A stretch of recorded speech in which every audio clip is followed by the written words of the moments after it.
국회로 가보겠습니다. 공전을 거듭하고 있는 헌법재판소 재판관 선출 문제를 두고 여야 3당 원내대표가 회동을 진행하고 있습니다.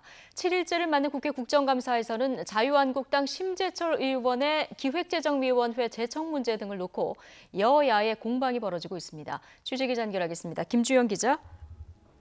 네, 국회입니다. 예, 오늘도 일단 원내대표들이 지금 만나고 있다고요?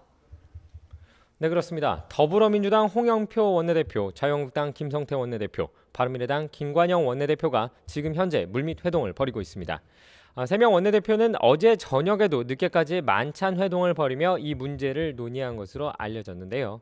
오늘 예정돼 있던 국방위 국감 현장 실사도 취소하고 논의를 벌이고 있습니다. 논의의 핵심은 헌법재판관 국회 선출안을 어떻게 처리할 것이냐입니다.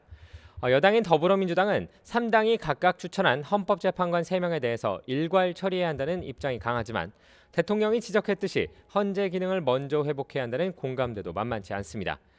야당인 자유한국당은 결격 사유가 분명한 더불어민주당 추천 재판관을 받아들일 수 없다는 입장이지만 당 내부에서는 헌법재판관 공백 사태에 따른 부정적 여론을 간과하기는 어렵다는 분위기도 읽힙니다.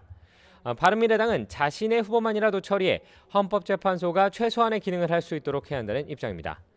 물론 아예 합의가 이루어질 가능성을 배제할 수는 없지만 워낙 각 당의 입장 차이가 커 극적 타결 가능성은 적어 보입니다. 이와 관련해 헌법재판소는 재판관 9명으로 이루어져 있고 심판을 내리기 위해서는 최소한 7명이 필요합니다. 네, 오늘도 유치원 비리 문제가 관심을 모으는 것 같은데요. 자, 여당에서 입장을 내놨다고요?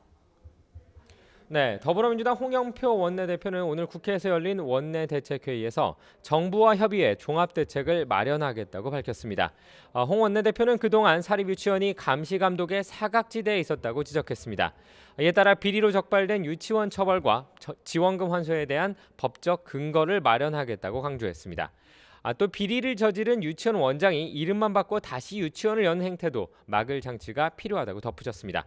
앞서 지난 11일 유은혜 교육부 장관 역시 교육부 국감에서 어린이집과 사립유치원 비리를 공개하는 방안을 추진하겠다고 밝혔는데요.